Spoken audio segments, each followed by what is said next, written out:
Mae'r haul yn parhau I wenu ar y prif gylch a'r ddornod cynta sioe fawr yma yn Llanelwedd. Finne Heledd Cynwal ac wrth yn ochr I fy wingman David Oliver. Heledd Cynwal. Siwr I chi? Good, diolch yn fawr. Da iawn, ac I di bron a chael canlyniad yn y de yma gyda'r adran ec. Mae'r stiward wrthi yn mynd I bloeddio'r rhifau allan wan. Wel, Popsters Duke o Gloucester sydd yn mynd ar wobr gynta o'r ail safle i'r gynta. Ac yn ail, yr un oedd yn drydydd, ringside gamekeeper. A mae'r ymateb yn gweud cyfrolen, dyw ac yn dangos cyment mewn I olygu ar ôl yr holl waith paratoi. Yndi yn bendant, ac yn drydydd yn I gweld Hannah Turnock gyda Set Valley, the Outlaw. Wrth gwrs, ac Hannah wedi bod yn rhan o'r tîm ymchwil gyda ni ynghylch y cyffyle. Falch iawn drosti hi. Ac yn falch iawn ohoni hi ac am ei gwaith. Ac yn bedwerydd wedyn, mae Hywyddi'n Ffosa oedd yn gynta I ddechrau y dosbarth yma. Ond dyma ni Kate Williams. Kate yn byw yn Casnewydd erbyn hyn, Brydfa ringside. Dan berchnogaeth Richard Pittman I gŵr hi. Ac Richard yn gweithio yn yr NFU yn y fenni fel asiant yn fanna. Ac dwi'n siŵr fydd Richard a Kate wrth I boddau gyda'r canlyniad yma. A mi oedd na newidiaeth yn do? Oedd, o'r ail, so mae'r ail wedi dod yn gynta, y trydydd yn ail. Mae Set Valley, the Outlaw, wedi dod o 10fed neu 9fed yn rhywle I fyny i'r trydydd safle. Ond wedi mynd yn hynod dda i'r beirniau'r chwarae teg. A wedyn Hywyddi'n Ffos yn anffodus wedi mynd o'r safle gyntaf i'r pedwerydd. Ond dyna sut mae'r marciau yn digwydd.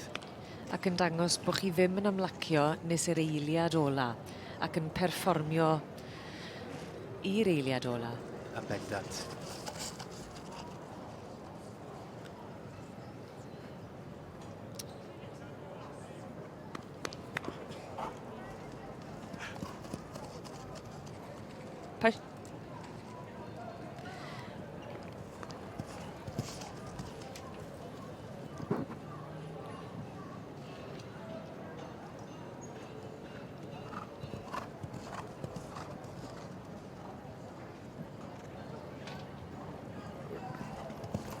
And the results are in for class 131, y canlyniadau am dosbarth ETE.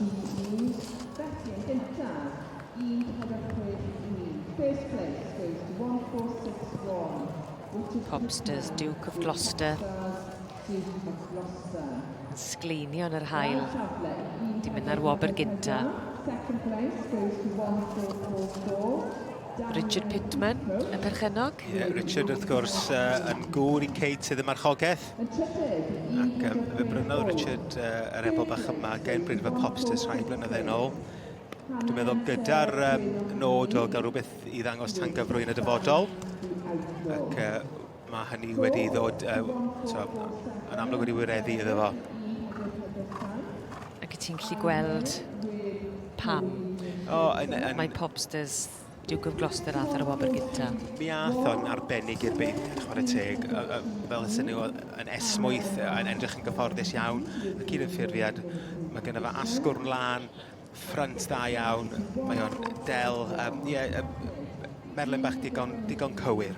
Ac oedd yn edrych yn gysurus iawn yn mynd, yn hapus yn ei grôn. Oedd. I feddwl bod o'n march ifanc yn eitha relax mewn ffordd.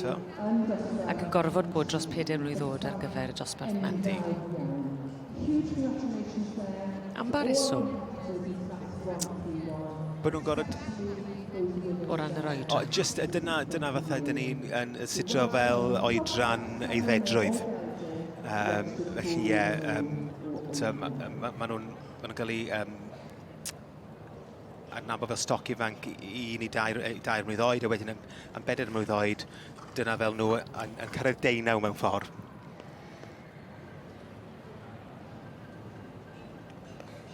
Kate yn amlwg wrth I bodd wedi ennill yma troion gyda'r cobiau a'r adran ec yn y gorffennol.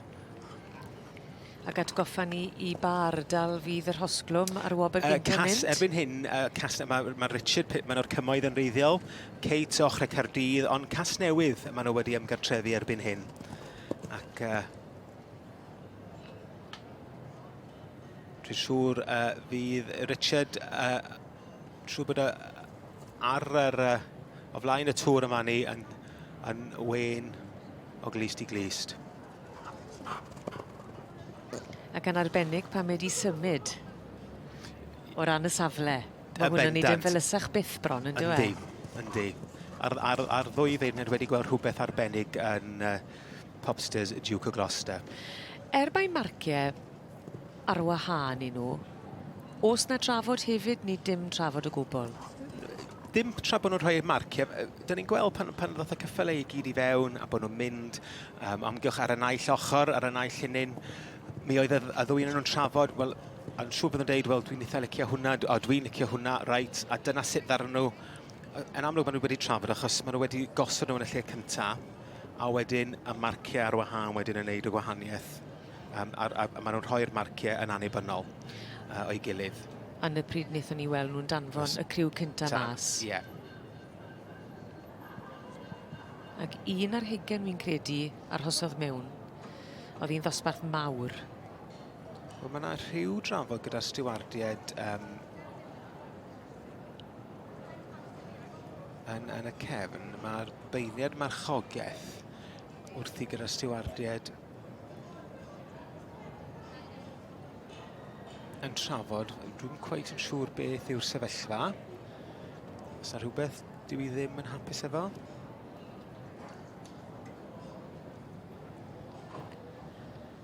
Beirniad marchogaeth. Jessian Spraggett.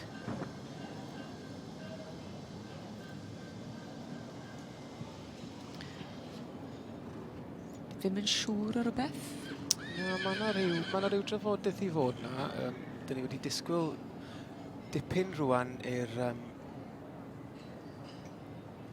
Ond mae'r rosglymau wedi cael eu cyflwyno, felly... Ac unwaith mae'r heini wedi cyflwyno, mae'n derfynol. Yndi, neu gwitchir am y lluniau falle, y lluniau holl bwysig gyda'r ffotograffydd. Y lluniau anadlu to. Lle ar y chwith. Nicky Aldershaw Glen. Ac ar y dde, Jessian Spraggett. Ddwy wedi cydweithio'n arbennig. A wedi cael bore eitha prysur chwarae teg. Glamp o ddosbarth i'r Adran Ec. Ac safon arbennig iawn. A dwi'n siŵr fydden nhw'n hynod o falch o'r rheini sydd wedi dod I arddangos yma yn y sioe. Ac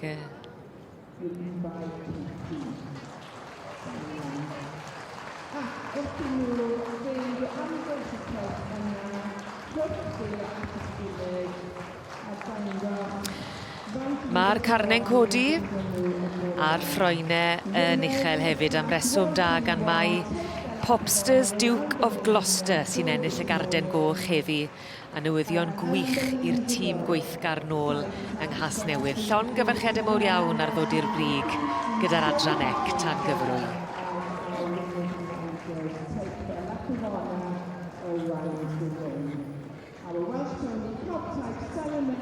Well, Kate Williams of the Ringside Stud outside Cardiff. Now, I've had many of these interviews with you, but I don't think I've ever seen you quite this emotional.